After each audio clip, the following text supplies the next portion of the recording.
a voulu louer un appartement. Ils m'ont dit, si vous voulez habiter avec nous, il faut aller habiter dans une famille.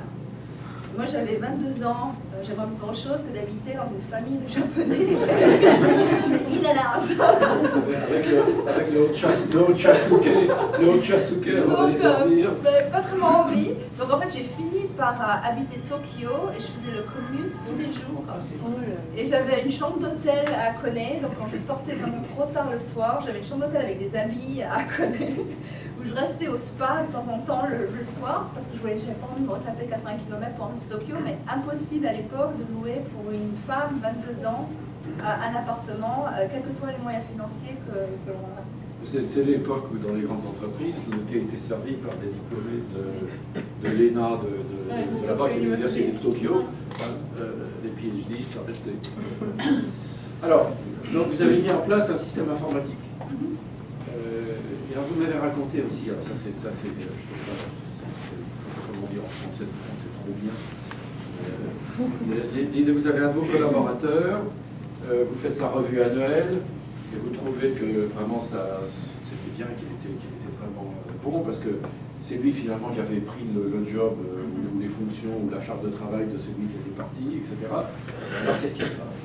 Alors je suis là, moi c'est la première fois que je fais une review, une performance review, j'ai jamais fait ça, puis on n'apprend pas à faire ça dans les écoles nulle part. Hein. Le performance review, personne n'apprend ça nulle part. Peut-être que ça a changé maintenant, mais moi j'avais jamais vu ça. Donc le type, vraiment on travaille jour et nuit, un système sur un vieil AS400, pour ceux qui connaissent, un vieux mainframe IBM qui marchait une fois sur deux. Alors on passe nos nuits au téléphone parce qu'il y a le décalage horaire avec la France, enfin le truc, le projet est quand même assez compliqué.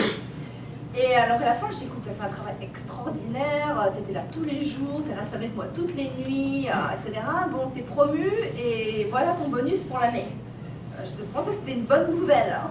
Donc j'étais vraiment excitée de lui dire ça. Et le type me dit, oh non, pas de bonus, pas de promotion, j'ai 30 ans, il y a ces trois types, la Katsuma, Hiroshi, ils ont 35 ans, ils sont plus vieux que moi, c'est à eux d'avoir la promotion et le bonus. Donc ils ne voulaient pas du tout passer au-dessus des autres. Il me dit, toi tu peux le faire parce que tu es gaijin, like, extérieur, hein, mais moi je ne peux pas prendre cette promotion, donc c'était une bonne expérience de management. Mais ça ne m'est plus arrivé aux États-Unis. Comme plus t'as plus d'argent, en général, je prête tout de suite. Ça a duré 3 ans. 3 ans. Ça s'est arrêté parce que... Ça s'est arrêté. Ça, si je le dis, après ça va faire le tour. Mais bon, maintenant je suis plus âgée, peut-être que je peux le dire. Ça s'est arrêté parce qu'à l'époque, j'avais 22 ans, j'avais finalement de l'argent, une vie à Tokyo. Tokyo, dans la fin des années 80-90, c'était le top du top. Il y avait les plus belles boîtes de nuit qu'on pouvait imaginer. Il y avait un argent et une facilité. Il y avait Roppongi. Il y avait Roppongi. Donc, et en fait, j'avais donc rencontré, à l'époque, j'avais un boyfriend qui était des États-Unis et qui me dit, oh écoute, t'as quand même l'air assez smart, tu devrais essayer d'aller en business school. Et encore une fois, moi, je savais même pas ce que c'était une business school. Donc, je suis allée à Roppongi et donc j'ai acheté Business Week et je commençais à lire sur les business schools. Et mon boyfriend de l'époque m'a donné un package pour passer le GMAT de Princeton Review. Donc, c'est mon cadeau d'anniversaire. J'ai un package de passer le GMAT. Donc, j'ai passé le GMAT, du coup. C'est un cadeau intéressant. Donc, j'ai passé le GMAT, j'ai appliqué donc, à toutes les business schools. Et effectivement, j'ai quand même un profil très particulier. Franchement, pour les États-Unis, j'étais quand même le poster child for diversity. Franchement, j'étais française, j'étais ingénieure, j'étais au Japon. Même si j'avais raté le GMAT, je pense qu'ils m'auraient pris. Oui. Ça c'est de la fausse modestie. Oh. Non, mais c'est quand même vrai que j'avais quand même un bon profil. Pour, mais le GMAT, vous avez quel le score au GMAT? 620. C'est bien. C'est même plus que bien. Donc vous êtes rentré, vous aviez le choix entre tout finalement. Finalement, oui, entre les 5 que j'avais. Donc Stanford, non?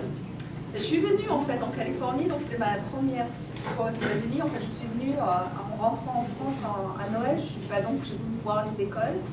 Je suis venue à Stanford et quand j'ai vu Stanford dans le banlieue et qu'il fallait que je marche 3 km du train jusqu'à Stanford et qu'il n'y avait rien autour, hein, et que j'arrivais de Tokyo, je me suis dit oh, ça va pas marcher. C'est au milieu de la banlieue. Etc. Donc j'ai vraiment pas trop eu envie. Et en fait après donc je suis allée à Boston, à Harvard, qui est quand même beaucoup plus dans la ville. Hein. Et on peut prendre le T, être à Boston.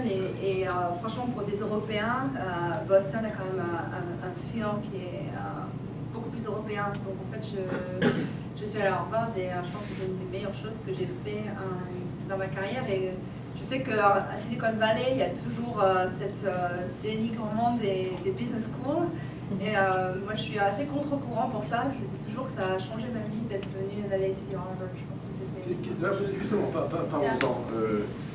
J'ai entendu ça à la table du dîner à la maison aussi, après avoir dit toute leur enfance, mes filles, 3 enfants, donc 2 filles, ont entendu dire du mal des business schools, et puis il y en a une qui était à Harvard, l'autre à Stanford.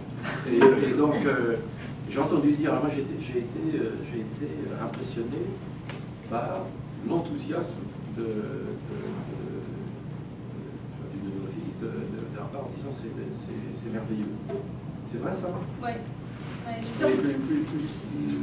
C'est merveilleux. Vous êtes dans un environnement où on est 800, c'est quand même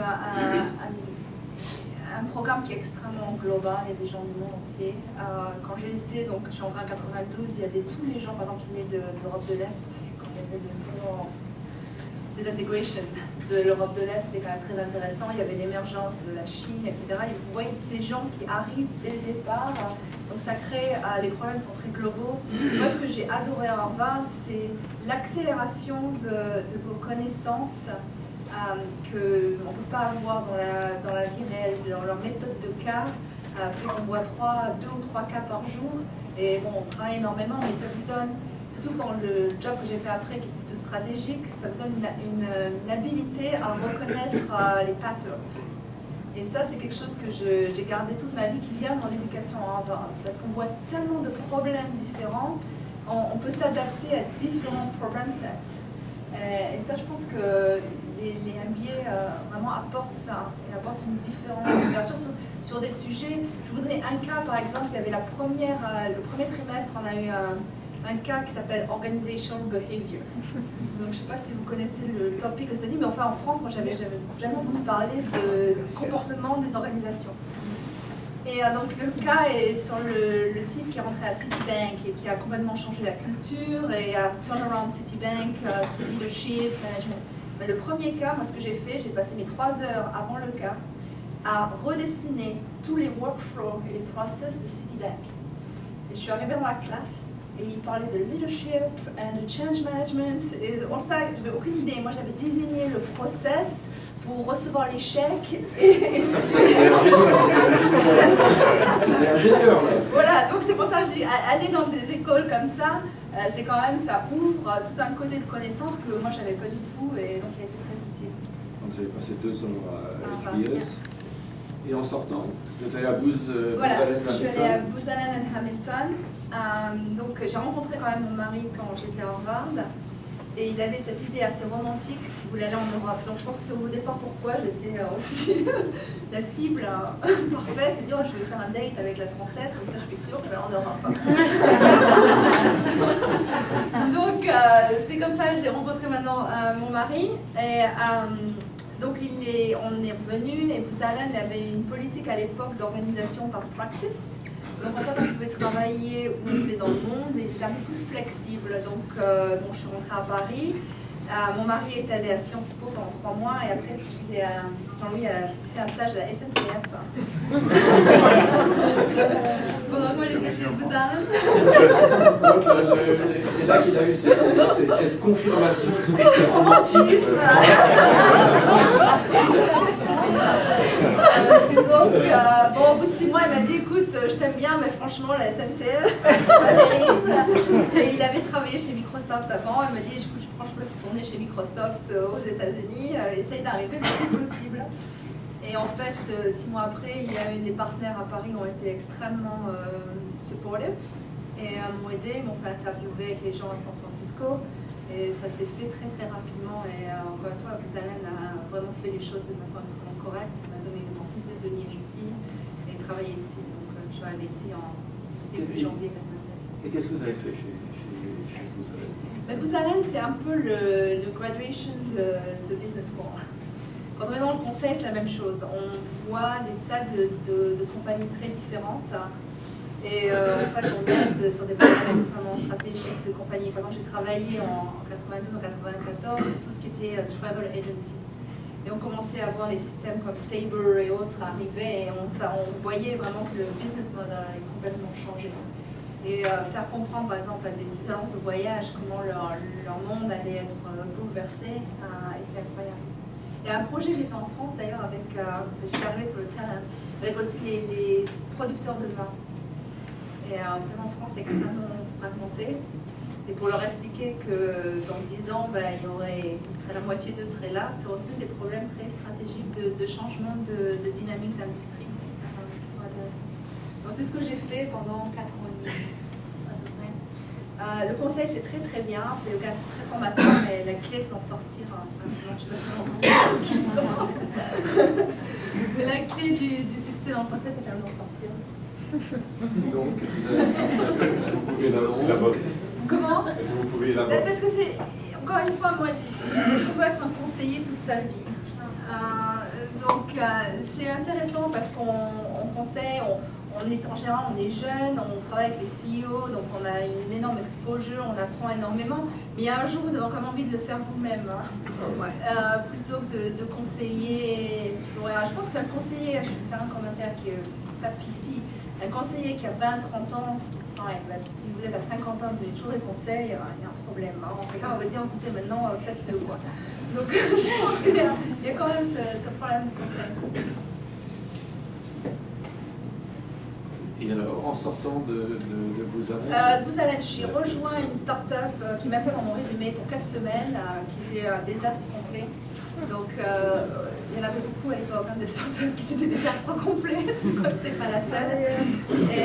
C'était en 98.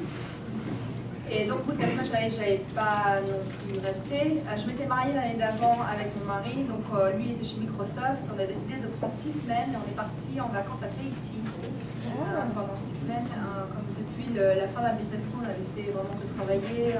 On est sortis à 2 complètement endettés. Donc, maintenant, on est endettés parce qu'on a des enfants, mais à l'époque, c'était notre éducation. Maintenant, c'est celle de nos enfants. Donc, on a travaillé dans 4-5 ans après MBA, on a travaillé. Donc, en fait, on est parti 6 semaines à Tahiti, qui était très bien. Et puis, quand je suis revenue, Harvard à l'époque publiait une feuille avec des offres d'emploi. Puis, je reçois dans la boîte, je vois producteur de perles à Tahiti cherche à expandre business aux États-Unis. Et je me dis, oh, c'est parfait. J'en reviens, ça fait 6 semaines, j'ai vu toutes les fermes, tout ça, donc j'envoie mon fax directement. Il y avait le fax à l'époque. J'envoie mon fax chez eux.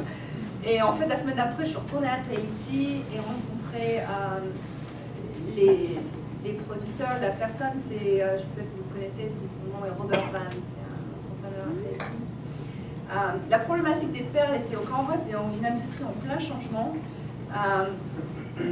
C'était une époque où toutes les perles sont achetées par les Japonais depuis 10 ans. Et les Japonais, en fait, sont les principaux traders de l'industrie de la perle. Les Japonais sont en crise économique depuis 10 ans, sont assis sur un stock d'inventaire épouvantable. Donc, viennent à Tahiti et les prix, vous avez une déflation incroyable des prix. Donc, ce consortium décide, donc on va essayer d'aller directement sur les marchés. Et donc, chercher quelqu'un pour ouvrir ses bureaux et vendre ça. Donc, j'ai fait ça pendant 2 ans et demi. Donc j'ai vendu des perles. Quand je dis aux gens, oui, j'ai vendu des perles pendant 2 ans. Vous avez vendu des perles où ça et à qui? Donc j'ai vendu des perles chez des gens qui avaient beaucoup d'argent. Et à l'époque, il y en avait parce qu'il y avait toute l'explosion des Internet. des pets.com et ça. Donc tous mes amis étaient dans les internets à ce temps-là. Je me dis, écoutez, faites beaucoup d'argent que je puisse vendre des perles chez vous.